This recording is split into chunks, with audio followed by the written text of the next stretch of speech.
Episode number 188. If Harry passed were on foot, Athos presided over it better than any other, placing every guest exactly in the rank which his ancestors had earned for him, or that he had made for himself. If a question in heraldry was started, Athos knew all the noble families of the kingdom, their genealogy, their alliances, their coats of arms, and the origin of them. Etiquette had no minutiae unknown to him. He knew what was the rights of the great landowners. He was profoundly versed in hunting and falconry, and had one day when conversing on this great art astonished even Louis Roman XIII himself, who took a pride in being considered a past master therein. Like all the great nobles of that period, Athos rode and fenced to perfection.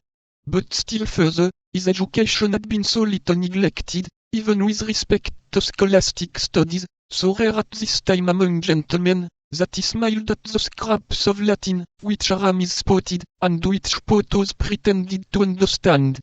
2 or 3 times, even, to the great astonishment of his friends, he had, when Aramis allowed some rudimental error to escape him, replaced a verb in its right tense, and a noun in its case.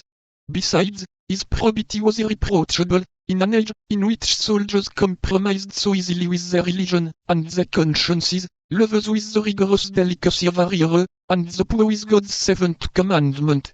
This Athos, then, was a very extraordinary man. And yet this nature so distinguished, this creature so beautiful, this essence so fine, was seen to turn insensibly toward material life, as old men turn toward physical and moral imbecility.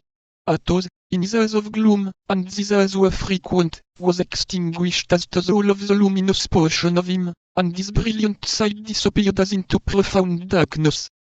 Then the demigod vanished. He remained scarcely a man.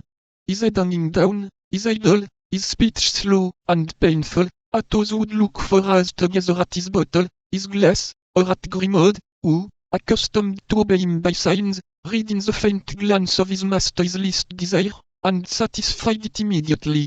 If the 4 friends were assembled at one of these moments, a word, thrown forth occasionally with a violent effort, was the share Athos furnished to the conversation. In exchange for his silence Athos drank enough for 4, and without appearing to be otherwise affected by wines and by a more marked constriction of the brow, and by a deeper sadness. D'Artagnan, whose inquiring disposition we are acquainted with, had not, whatever interest he had in satisfying his curiosity on this subject, been able to assign any cause for these fits, or for the periods of their recurrence. Athos never received any letters. Athos never had concerns which all his friends did not know. It could not be said that it was wine which produced this sadness, for in truth he only drank to combat this sadness, which wine, however, as we have said, rendered still darker. This excess of bilious humor could not be attributed to play, for unlike Porthos, who accompanied the variations of chance with songs or oaths, Athos when he won remained as unmoved as when he lost. He had been known, in the circle of the Musketeers, to win in one night 3,000 pistols, to lose them even to the gold-embroidered belt for gala days, win all this again with the addition of 100 louis, without his beautiful eyebrow being heightened, or lowered half a line, without his hands losing their hue, without his conversation, which was cheerful that evening, ceasing to be calm and agreeable.